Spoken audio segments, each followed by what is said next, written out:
70 నియోజకవర్గాల్లో భారతీయ జనతా పార్టీ 30 స్థానాల్లో మెజార్టీ కనబరచబోతున్నట్లుగా, కాంగ్రెస్ ఏమో 0 స్థానాలకి పరిమితంగా పోతున్నట్లుగా, యాప్ 27 స్థానాలని కైవసం చేసుకునే అవకాశం ఉందని, అలాగే టైట్ ఫైట్ చూసుకున్నట్లయితే యాప్కి భారతీయ జనతా పార్టీకి మధ్య 13 స్థానాల్లో టైట్ ఫైట్ ఉండేటువంటి అవకాశం ఉందని, టైట్ ఫైట్ అంటే ముక్కోన పోటీ యాప్కి కాంగ్రెస్కి భారతీయ జనతా పార్టీకి మధ్య 4 స్థానాల్లో ముక్కోన పోటీ ఉండేటువంటి అవకాశం ఉన్నట్లుగా ఈ సర్వే మనకు తెలియజేస్తున్నటువంటి నేపథ్యంలో అసలు ఏ ప్రాతిపదికన ఈ సర్వే నిర్వహించారు అనేది మనం పూర్తి స్థాయిలో విశ్లేషణ చేసుకుందాం. ప్రస్తుతం మనతో పాటు ఉన్నారు ఈ సర్వే నిర్వహించినటువంటి సీనియర్ జర్నలిస్ట్, అలాగే ప్రముఖ పొలిటికల్ అనలిస్ట్ అయినటువంటి సిఎస్ రావు గారు. వారితో మాట్లాడి అసలు ఈ సర్వే ఏ ప్రాతిపదికన చేశారనేది మనం తెలుసుకునేటువంటి ప్రయత్నం అయితే చేద్దాం. Sir, hi sir. సర్వే ప్రకారం ఇది ప్రొజెక్షన్. ఓకే, ఏంటి సార్ అసలు ఏ ప్రాతిపదికన ఈ సర్వే నిర్వహించారు? ఈ సర్వే ప్రకారంగా భారతీయ జనతా పార్టీ అక్కడ అధికారాన్ని కైవసం చేసుకోబోతున్నట్లుగా మనం భావించవచ్చా అంటే ఏం చెప్తారు? ఇప్పుడు ఢిల్లీ రిజల్ట్ ఎలా ఉంటాయి అనేది కొంత దేశవ్యాప్తంగా కూడా అందరూ వెయిట్ చేస్తున్నారు. ఢిల్లీ అసెంబ్లీ అయినప్పటికీ కూడా అది దేశ రాజధాని కాబట్టి అందరూ వెయిట్ చేస్తున్నారు. దీని మీద సర్వే నేను అంటే ఒక ఒపీనియన్ తెలియజేయడానికి కొంచెం సాహసం చేస్తున్నాం వాస్తవంగా అయితే. ఓకే, అంటే ఒపీనియన్ పోల్ ఇది. Opinion, it is not survey. Okay, మనం ఢిల్లీ ఎలక్షన్ ప్రొజెక్షన్ మాత్రమే. ఓకే, ఎలా ప్రొజెక్ట్ చేశారు, మీరు ఎలా ప్రొజెక్షన్ చేశారు, మీరు ఎలా ఒపీనియన్ వ్యక్తం చేస్తున్నారని చెప్పి మీరు అడిగితే, నాకున్నటువంటి సుదీర్ఘమైనటువంటి జర్నలిజం ప్రయాణంలో నా కొలీగ్స్, నా సీనియర్స్, నా జూనియర్స్, వీళ్ళు ఒక టీము ఢిల్లీలో ఉన్నారు జర్నలిస్టులు. వాళ్ళు ప్లస్ కొంతమంది పొలిటీషియన్స్, అనలిస్టులు కూడా నాకు పరిచయస్తులు ఉన్నారు. వాళ్ళ ద్వారా నేను సేకరించినటువంటి సమాచారం మాత్రమే ఇది. It's not survey. సమాచారం వాళ్ళ దగ్గర నుంచి కలెక్ట్ చేసుకొని దాన్ని సమప్ చేసి 2013, 2015, 2020 ఈ ఎలక్షన్స్ని ఆ రిజల్ట్ను కూడా ఒకసారి అధ్యయనం చేసిన తర్వాత అవుట్పుట్ నా ఒపీనియన్ని ఇక్కడ ప్రొజెక్ట్ చేసే ప్రయత్నం చేస్తున్నాను. ఇది ఎప్పటి వరకు ఈ ఒపీనియన్ అంటే జస్ట్ 4 days బ్యాక్ వర్క్ మాత్రం ఇది. ఓకే, డే బై డే యాక్చువల్గా పరిస్థితులు మారిపోతాయి పాలిటిక్స్ లో, రాజకీయ సమీకరణాలు మారిపోతాయి. ఇప్పుడు మనం ఈ షో చేస్తున్నప్పటికీ రేపు 7కి పోలింగ్ స్టార్ట్ అవుతుంది. ఈ నైట్ ఎవరైతే పోల్ మేనేజ్మెంట్ చేయగలరో దాంతో మారిపోయే అవకాశం ఉంది. ఓకే, కారణం ఏంటంటే టైట్ ఫైట్ ఉందని చెప్పేసి ఎవరైనా అక్కడ అబ్జర్వేషన్ చేసే వాళ్ళు ఎవరైనా చెప్తారు. ఏ సీనియర్ జర్నలిస్టులు అడిగినా, లేదంటే ఎవరు పొలిటికల్ అనలిస్టులు అడిగినా కానీ టైట్ ఫైట్ నడుస్తుందని చెప్పి చెప్తుంటారు జనరల్గా అక్కడ ఉండే ఒపీనియన్ ప్రకారం. ఓకే, ఓవరాల్గా చూసుకుంటే మనం 30-27 అంటే ఎంత తేడా ఉంది? 3 సీట్లు జస్ట్ అంతే, 3 to 4 తేడా అంతే. మ్యాజిక్ ఫిగర్ 36 ఎవరు వస్తే వాళ్ళు విన్ అవుతారు. సో నేరో గ్యాప్ తోటి నడుస్తుంది ఇక్కడ. దానికి ప్రధానమైనటువంటి కారణం ఏంటంటే గత ఎలక్షన్స్లో 2020లో జరిగిన అసెంబ్లీ ఎలక్షన్లో కానీ, 2015లో జరిగిన అసెంబ్లీ ఎలక్షన్లో కానీ, 2013లో జరిగిన అసెంబ్లీ ఎలక్షన్లో కానీ మనం అబ్జర్వ్ చేస్తే కనుక మేజర్గా 2020లో ఎక్కువ సీట్స్ గెయిన్ అయింది ఆప్. దానికి కారణం ఏంటంటే 60% మహిళా ఓట్లని ఆప్ అట్రాక్ట్ చేసింది. ఓకే, ఫ్రీ బీస్ తోటి అట్రాక్ట్ చేసింది. ఈసారి మహిళల్లో స్ప్లిట్ వచ్చిందని చెప్పి అంటున్నారు. ఓకే, దానికి కారణం ఏంటంటే ఆప్కి మించినటువంటి బెనిఫిట్స్ని బీజేపీ వాళ్ళు అనౌన్స్ చేశారు. నరేంద్ర మోడీ గారు నిన్న ఏం చెప్పారు? ప్రచారం ముగుస్తుంది మరి కొన్ని గంటల్లో అనగానే మహిళా దినోత్సవం దగ్గర నుంచి ప్రతి మహిళకి నెలకి 2,500 రూపాయలు నేను ఇస్తానని చెప్పారు, అనౌన్స్ చేశారు. ఓకే, సో ఇలాంటివి మీకు ఇప్పుడు ఎగ్జిస్టింగ్ ఉచిత పథకాలు ఏవైతే ఉన్నాయో వాటిని అమలు చేస్తూనే కొత్త వాటిని నేను అమలు చేస్తానని చెప్తుంది బీజేపీ. మరి బీజేపీని నమ్మే అవకాశం ఉంది. కారణం ఏంది? సెంట్రల్లో బీజేపీ ఉంది. డబుల్ ఇంజిన్ సర్కార్ మీరు తీసుకొస్తే నేను అభివృద్ధి చేసి చూపిస్తాను అంటున్నాడు. ఇప్పుడు ఆల్రెడీ 10 సంవత్సరాల నుంచి కేజ్రీవాల్ ఉన్నాడు ముఖ్యమంత్రిగా. చేయాల్సింది ఎందుకు చేశారు. ప్లస్ ఇప్పుడు మేజర్గా ఫోకస్ చేసిందండి బీజేపీ. ఈయన పేద సీఎం అన్నాడు. నేను సీఎంగా ఉన్నప్పుడు అయినప్పటికీ కూడా నేను నా సొంత కారు వాడుకుంటాను, నా సొంత ఇల్లు వాడుకుంటానని చెప్పాడు. అలాంటి కేజ్రీవాల్ ఇప్పుడు సిస్మహాల్ని కట్టుకున్నాడు, అద్దాల మేడని కట్టించుకున్నాడు. మరి ఈ కేజ్రీవాల్ చెప్పింది ఏంటి? అని చెప్పి చేసింది ఏంటని చెప్పి ప్రొజెక్ట్ చేస్తున్నారు మేజర్ గా. తర్వాత ఢిల్లీ లిక్కర్ స్కామ్, ఈ ఢిల్లీ లిక్కర్ స్కామ్ ని బాగా ప్రొజెక్ట్ చేస్తున్నారు.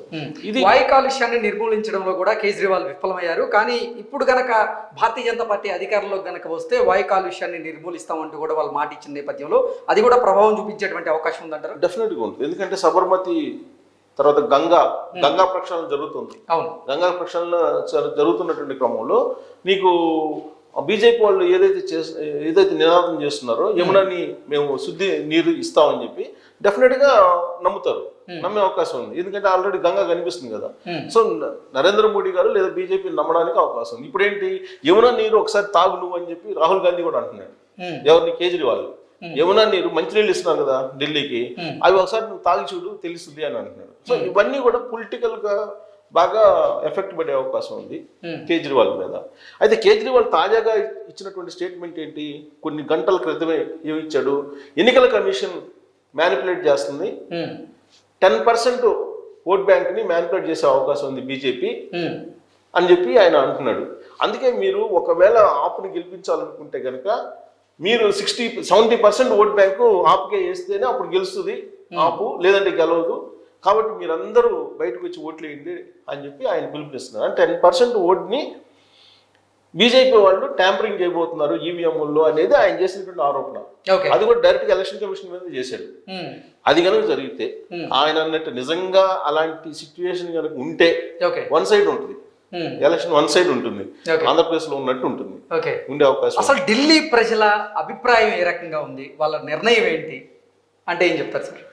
ఇప్పుడు వాళ్ళ అబ్జర్వేషన్ ప్రకారం ఏంటంటే సుదీర్ఘమైనటువంటి 10 సంవత్సరాలు పరిపాలన చూశారు కేజ్రీవాల్ది. వాళ్ళ మినిస్టర్స్ కానీ ఆయన కానీ జైలుకి వెళ్ళటం, అవినీతి, భారీ అవినీతి. తర్వాత మీకు మొత్తం 70 కాన్స్టిట్యున్సీల్లో లాస్ట్ ఎలక్షన్లో 62 చోట్ల ఎమ్మెల్యేలు గెలిచారు, 8 చోట్ల మాత్రమే బీజేపీ గెలిచింది, మిగతా అన్ని వాళ్లే. పైగా దాదాపు 26 నుంచి 29 మధ్యలో అనుకుంటా మొత్తం 3 సార్లు వరుసగా గెలిచింది. సో అక్కడ డెఫినెట్ గా అది ఆ కాన్స్టిట్యున్సీ మీద బీజేపీ కాన్సన్ట్రేషన్ ఎక్కువగా, ఎందుకంటే అక్కడ ఉండే ఎమ్మెల్యేల మీద బాగా వ్యతిరేకత ఉంది అని చెప్పేసి.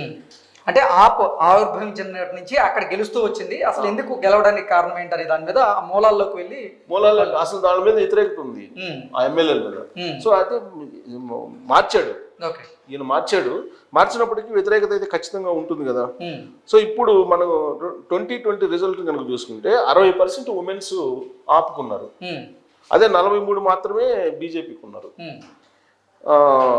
35 43 పురుషులు ఉన్నారు. ఇది లాస్ట్ ఎలక్షన్ ఓట్ పర్సంటేజ్ తీసుకుంటే. కానీ ఈసారి 60% మహిళలు ఉండే ఛాన్స్ లేదు. సో కాబట్టి బీజేపీకి వచ్చే అవకాశం ఉంది అనేది ఒకటి వినిపిస్తుంది. ఇక సరే కాంగ్రెస్ అది ఉన్నా లేనట్టు అన్నట్టుగా చెప్తున్నారు. కానీ ఇక్కడ చిన్న ఇష్యూ ఏంటంటే ఖర్గే ఆపుకు కోఆపరేట్ చేద్దాం అనేటువంటి యాంగిల్లో ఉంది, ఇది చివరి నిమిషంలో బీజేపీని దెబ్బ కొట్టడానికి అనేటువంటి. కానీ రాహుల్ గాంధీ ఆలోచన ఏంటి, అసలు కేజ్రీవాల్ ఆపు వల్లనే కొన్ని రాష్ట్రాలు కాంగ్రెస్ పార్టీ తుడిచిపెట్టుకుపోతుంది. పంజాబ్ తుడిచిపెట్టిపోయింది, ఒక పంజాబ్ అనేది అడ్డ కాంగ్రెస్ పార్టీ. ఢిల్లీ వరుసగా 3 సార్లు గెలిచింది కాంగ్రెస్ గతంలో, ఇప్పుడు 15 సంవత్సరాల నుంచి అధికారంలో లేదు. సో కాబట్టి ఈ ఆపు వల్లే కాంగ్రెస్ పార్టీ దెబ్బతింటుంది. ముందు అసలు ఈ ఆపుని క్లోజ్ చేయాలి అనేది సీరియస్ ఎఫర్ట్ పెట్టి కాంగ్రెస్ పార్టీ పనిచేస్తుందని చెప్పి తెలుస్తుంది. కాంగ్రెస్ పార్టీ సీరియస్గా పనిచేస్తే ఆపు నష్టపోయే అవకాశం, ఎంత సీరియస్గా పనిచేస్తే అంత simple, very logic. 9% above Congress party కనుక గెయిన్ చేయగలిగితే ఓట్ బ్యాంక్ని, బీజేపీ ఈజీగా అధికారంలోకి వస్తుంది. ఓకే, కాంగ్రెస్ పార్టీకి చూసుకున్నట్లయితే సార్ ఒక్క సీటు కూడా ఇప్పటి వరకు అయితే కన్ఫర్మ్ చేయకుండా, సీట్ రాకపోవచ్చు కానీ పర్సంటేజ్ టైట్ ఫైట్ ఆప్కి బీజేపీకి 13 చోట్ల ఉంది, 4 చోట్ల మీకు ముక్కోణ పోటీ ఉంది. సో ఈ ముక్కోణ పోటీలో బీజేపీ గెయిన్ కావడానికి కాంగ్రెస్ పార్టీ ఓట్ బ్యాంక్ పెరిగింది అనుకో, బీజేపీ గెయిన్ అవుతుంది. సో ఆపు ఓటమికి రాహుల్ గాంధీ ఖచ్చితంగా ఆపును క్లోజ్ చేయాలనేటువంటి ఉద్దేశంతో ఆ పార్టీ సత్తా ఎందుకు చూపించుకునే ప్రయత్నం చేస్తున్నారు అనేది ఒక ఇన్ఫర్మేషన్. అందుకే ఈ ఢిల్లీ ఎలక్షన్ అయిపోయిన తర్వాత ఖర్గేని కూడా కాంగ్రెస్ పార్టీ అధ్యక్షుడిగా తొలగించాలి అనేది, ఈ విషయంలో ఖర్గేకి రాహుల్ గాంధీకి కూడా కొంచెం అభిప్రాయ భేదాలు ఉన్నాయనేది కూడా వినిపిస్తుంది. సరే ఎనీహౌ మొత్తం బీజేపీ ఆప్ మధ్య ఈ పోటీ ఉంటుంది. ఈ పోటీ ఆప్ మధ్య ఈ రెండింటి మధ్య ఉండే అవకాశం ఉంది. ఒకవేళ నిజంగా కనుక ఈ సిస్మహాల్ తర్వాత ఢిల్లీ లిక్కర్ స్కాము, జైలుకి వెళ్ళటం, తిహార్ జైలుకి కేజ్రీవాల్, మినిస్టర్ సిసోడియా వెళ్ళటం, ఇవన్నీ కనుక పనిచేస్తే మాత్రం అసలు ఈ చర్చ అంతా అవసరం లేదు, వన్ సైడ్ ఉంటుంది బీజేపీకి. ఎందుకంటే కారణం ఏంటంటే బీజేపీ ఇప్పుడు ఢిల్లీ చుట్టుపక్కల చూసుకుంటే Rajasthan BJP, Haryana BJP. So కాబట్టి ఇప్పుడు ఢిల్లీ కేంద్రంలో ఢిల్లీ బీజేపీ ఉంది. సో కాబట్టి చుట్టుపక్కల ఉండే రాష్ట్రాలకు సంబంధించినటువంటి వాళ్ళే ఢిల్లీలో ఉన్నారు, వ్యాపారస్తులు అనేక మంది ఉన్నారు, వీళ్ళందరూ ఢిల్లీలో ఉన్నారు. కాబట్టి బీజేపీకి అండగా ఉండే అవకాశం ఉంది అనేది ఒకటి వినిపిస్తుంది. అది పనిచేస్తే బీజేపీ ఫుల్ పేజ్డ్ మెజారిటీ తోటి అధికారంలోకి వచ్చేటువంటి అవకాశం ఉంది. సో ఇక్కడ మనం చూస్తే 2020 పోల్చుకుంటే మాత్రం చాలా డ్రాస్టిక్ గా తగ్గేటువంటి అవకాశం ఉంది. ఏది ఆపుకి ఏదో అద్భుతం జరిగితే తప్ప ఆపు మళ్ళీ గవర్నమెంట్ ఏర్పాటు చేసేటువంటి ఛాన్సెస్ ఉండవు. అద్భుతం జరిగితే తప్ప. అద్భుతం జరుగుతుంది, జరిగే అవకాశం కూడా ఉంది. ఎందుకంటే అది కూడా మనం అద్భుతం జరగదని చెప్పడానికి కూడా లేదు. ఎందుకంటే కేజ్రీవాల్ చాలా తెలివిగా ఈసారి ఫ్రీబీస్ ని ఢిల్లీలో అద్దెకుండేటువంటి వాళ్ళకు కూడా ఇస్తున్నాడు. అది కొత్త తరహా అనౌన్స్మెంట్. అది ఇది బీజేపీ వాళ్ళు ఫ్రీబీస్ ఇస్తున్నారు, ఆపు ఫ్రీబీస్ ఇస్తుంది. సరే కాంగ్రెస్ పార్టీ కూడా ఫ్రీబీస్ ఇస్తుంది, దాని ఓట్ షేర్ ఎంత అనేది అది క్రైటీరియా తప్పితే దానివల్ల ఉపయోగం లేదు. ఇక్కడ ఫ్రీబీస్ అద్దెకుండేటువంటి వాళ్ళకు కూడా అనౌన్స్ చేశారు. అది కనుక పనిచేస్తే ఆప్ మళ్ళీ ఎంతో కొంత మెజార్టీ తోటి అధికారంలోకి వచ్చే అవకాశం ఉంది. అది లేకపోతే బీజేపీ వచ్చే అవకాశం ఉంది.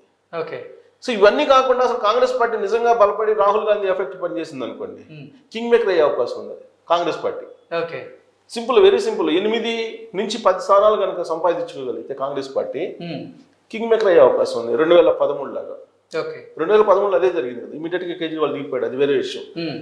సో ఆ తరహా ఇప్పుడు ఒకవేళ కనుక కాంగ్రెస్ పార్టీ తన ఓట్ బ్యాంక్ తను నిలుపుకోగలిగితే కింగ్ మేకర్ అయ్యే అవకాశం ఉంది అప్పుడు. సో కాబట్టి 3 రకాలుగా మనం తీసుకోవచ్చు దీన్ని రిజల్ట్ని. కాంగ్రెస్ పార్టీ ఓట్ బ్యాంక్ మీద, కాంగ్రెస్ పార్టీ ఓట్ బ్యాంక్ పెరిగితే బీజేపీకి అధికారం వచ్చే అవకాశం ఉంది. లేదు లేడీస్ స్ప్లిట్ కాకుండా ఉంటే కేజ్రీవాల్ ఫ్రీబీస్కి కేజ్రీవాల్ మళ్ళీ ఎంతో కొంత మెజార్టీతో అధికారం వచ్చే అవకాశం ఉంది. లేదు కాంగ్రెస్ పార్టీ స్ట్రెంథన్ అయింది అనుకుంటే కింగ్ మేకర్ అయ్యేటువంటి అవకాశం ఉంది కాంగ్రెస్ పార్టీకి. సో ఓవరాల్గా ఏంటంటే యాజ్ ఆఫ్ నౌ అంటే మనం ఇంకా యాక్యురేట్గా మనం చెప్పలేం, కానీ నువ్వా నేను అన్నట్టు పోటీ ఉంది ఆప్కి బీజేపీకి మధ్యలో నడుస్తుంది యాజ్ ఆఫ్ నౌ. మళ్ళీ రిజల్ట్ వచ్చిన తర్వాత మీరు బీజేపీ వస్తుందని చెప్పారు కదా అని చెప్పి ఇప్పుడు మన రిజల్ట్ ప్రొజెక్షన్ ఏంది, 3 సీట్లు మాత్రమే డిఫరెన్స్. బీజేపీ ఫామ్ అవుతుంది, గవర్నమెంట్ ఫామ్ చేస్తుందని చెప్తున్నాం మనం. ఇప్పుడున్నటువంటి ఈ యాజ్ ఆఫ్ నౌ 4వ తారీఖు మధ్యాహ్నానికి ఉన్నటువంటి రిజల్ట్ మనం చెప్తున్నాం. ప్రొజెక్షన్ అది కూడా చేసింది ఎప్పుడు ప్రొజెక్షన్ మనం 2వ తారీఖు చేసాం. ఈ 2వ తారీఖు తీసుకొచ్చినటువంటి సమాచారాన్ని మనం కంక్లూడ్ చేసి ఇప్పుడు మనం అందిస్తున్నాం. ఇది ఇప్పుడు 4వ తారీఖు 5వ తారీఖు అంటే ఇంకొక 12 అవర్స్ ఉంది. ఈ 12 అవర్స్ లో మీకు మ్యాజిక్ క్రియేట్ అవుతుందా అంటే ఖచ్చితంగా మ్యాజిక్ క్రియేట్ అయ్యే అవకాశాలు ఉన్నాయి. అనేక ఎన్నికలు మనం చూసాం మ్యాజిక్ క్రియేట్ అయిన ఎన్నికలు. పోల్ మేనేజ్మెంట్ ఈ పోల్ మేనేజ్మెంట్ లో ఆర్ఎస్ఎస్ వాళ్ళు బలంగా ఉన్నారు, చాలా బలంగా ఉన్నారు అక్కడ. కాబట్టి ఈసారి ఎట్టి పరిస్థితుల్లో బీజేపీకే అవకాశం ఉంది అని చెప్పేసి అనుకోవచ్చు. ఏదో ఇక అద్భుతంగా ఏదో మిరాకిల్ జరిగితే తప్ప అని చెప్పి మనం అనుకోవచ్చు. ఒకవేళ ఆపు వచ్చినా కానీ నేరో మెజారిటీ తోటి వచ్చే అవకాశం ఉందంటే క్లీన్ స్వీప్ ఇంతకు ముందులాగా చేసేటువంటి సిచ్యువేషన్ 2020 అయితే రిపీట్ కాదు, 2015 కూడా రిపీట్ కాదు, అంతవరకు చెప్పొచ్చు మనం. సిఎస్ రావు గారి సర్వే ప్రకారంగా చూసుకున్నట్లయితే ఇప్పటికీ అంటే ఈ టైంకి అయితే అక్కడ హోరాహోరీ పరిస్థితి అయితే ఉంది, కానీ ఎక్కువ పర్సెంట్ అక్కడ అధికారాన్ని కైవసం చేసుకునేలాగా మాత్రం Bharatiya Janata party poll management అయితే చేస్తూ ఉంది. కొంచెం యాప్ అయితే వెనకబడేటువంటి అవకాశం ఉంది అంటూ సార్ చేసినటువంటి ప్రొజెక్షన్ ద్వారా మనకు తెలియజేస్తున్నారు. Thank you so much sir. Thank you.